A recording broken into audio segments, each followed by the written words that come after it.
భాను గారు ఒక్కడి అహం ఆ అహంతో మొత్తం రాజధాని అనేది కొలాప్స్ అయిపోయిందని అంటున్నారు కదా. అవునండి. 3 రాజధానులు ఉంటే ఏంటి ఇబ్బంది, దానివల్ల ఏమి ఇబ్బంది వస్తుంది అనుకుంటున్నారు? చూపించానండి సినిమాలో. చూపించాను సినిమాలో. చూపించారా? చూపించానండి. 3 రాజధానులు ఉంటే ఏంటి, ఒక రాజధాని ఉంటే ఏంటి చెప్పాను.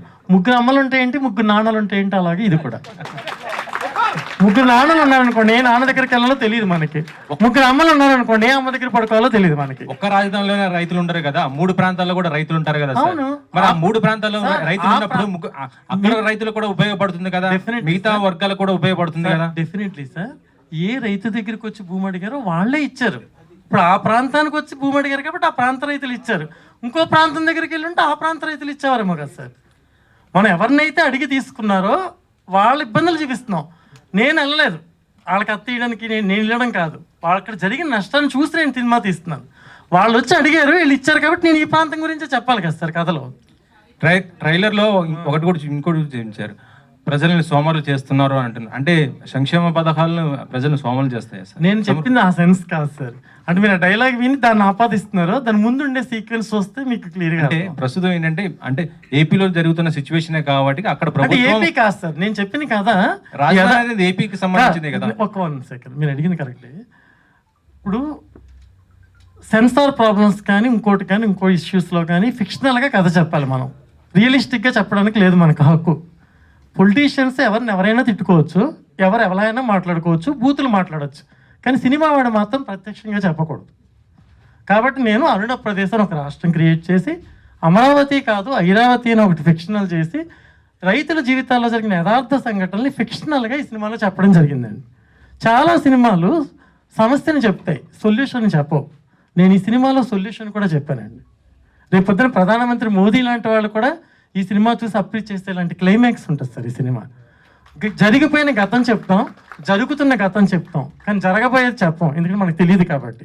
కానీ ఒక రైటర్గా నా స్టేట్ ఎలా ఉంటే బాగుంటుంది అని నేను ఆలోచించి past tense, present tense, future tense కూడా చెప్పడం జరిగింది సార్. ఈ రాజధాని ఉద్యమంకి అటు చంద్రబాబు గారు కానీ తర్వాత పవన్ కళ్యాణ్ గారు ఆయన కూడా సపోర్ట్ చేశారు మొత్తం. మరి వాళ్ళ పాత్రలు ఉంటాయి అనుకుంటున్నారు? సపోర్ట్ చేసిన వాళ్ళు ఉండరండి, బాధ పెట్టిన వాళ్ళు, బాధపడిన వాళ్ళు. సపోర్ట్ ఎవరు చేయలేదు సార్. మీరు అనుకుంటున్న చంద్రబాబు నాయుడు గారు, మీరు అనుకుంటున్న పవన్ కళ్యాణ్ గారు, ఇంకెవరైనా కావచ్చు. నేను వాళ్ళ దగ్గరికి వెళ్ళి అడిగినప్పుడు వాళ్ళ బాధపడమే చూశాను, ఎవరు వాదార్చడం నేను చూడలేదండి ఎవరిని.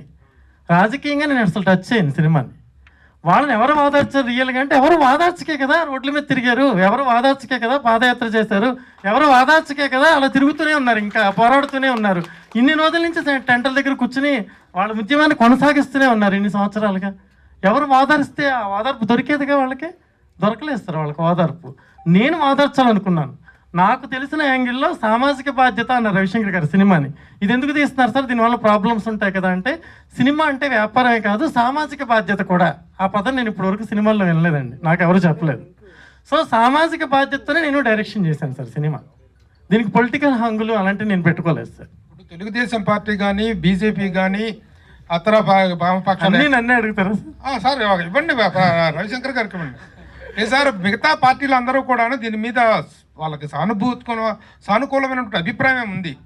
ఆ సానుకూల అభిప్రాయం ఉండగా వాళ్ళెవరూ ఓదార్చలేదు, వాళ్ళెవరూ పట్టించుకోలేదు అనేటువంటి స్టేట్మెంటు రేపటి ఉన్న వాళ్ళ సానుభూతిని, వాళ్ళ యొక్క వ్యూవర్షిప్ను కూడా మిస్ అయ్యే అవకాశం ఉంది కదా. నిజంగా వాళ్ళు ఎవరు సపోర్ట్ చేయలేదా పవన్ కళ్యాణ్ గారు? నేను ప్రశ్నించాను, వెనకాల ఎవరైనా వచ్చారా? రాజధాని ఫైల్స్ అనే రాష్ట్రం గురించి ప్రశ్నించాను, ఒకళ్ళు కామెంట్ చేశారా? రాజధాని గురించి నేను తీస్తున్నాను రైతుల గురించి అని ట్రైలర్ మొదటి నుంచి వ్యతిరేకమే కదండి. జనసేన కానీ తెలుగుదేశం పార్టీలు కానీ వ్యతిరేకంగా ఉన్నాయి. పొలిటికల్ సినిమా తీస్తూ పొలిటికల్ కాదు అనేటువంటి దానికి ఎందుకు వెళ్తున్నారనేది అర్థం కావట్లేదు. ఇది పొలిటికల్ సినిమా కానే కాదు, ఇది రైతుల సినిమా. ఆయన అడిగారు దీంట్లో చంద్రబాబు నాయుడు గారి పాత్ర, పవన్ కళ్యాణ్ గారి పాత్ర ఉంటుందని. ఓకే, ఇవేమీ ఇప్పుడు మేము డిస్క్లోజ్ చెయ్యం. కానీ ఇప్పుడు ఇక్కడ చెప్పింది ఏంటి, మేము బాధపడ్డ వాళ్ళు, బాధ పెట్టిన వాళ్ళు మాత్రం డెఫినెట్ గా ఉంటారు సినిమాలో. ప్రభు గారు మీరు సీనియర్ జర్నలిస్ట్, నేను 20 ఏళ్ళ నుంచి చూస్తున్నాను మిమ్మల్ని. కనీసం మేము చేసిన చిన్న ప్రయత్నాలన్నా మీరు ఎంకరేజ్ చేయాలండి. ఈ ప్రయత్నాన్ని ఎలా ఎంకరేజ్ చేయాలో మాకు తెలుసు. We know how to encourage such a wonderful concept. మేము కాదంటలేదు, ఎవరు వాదార్చలేదు సార్. రాజకీయం వేరు, నిజ జీవితం వేరు. రాజకీయం వేరు, నిజ జీవితం. అక్కడికి వెళ్ళి చూస్తే నిజ జీవితం తెలుస్తుంది మీకు. నేను అడుగుతుంది కూడా మీకు. Thank you very much.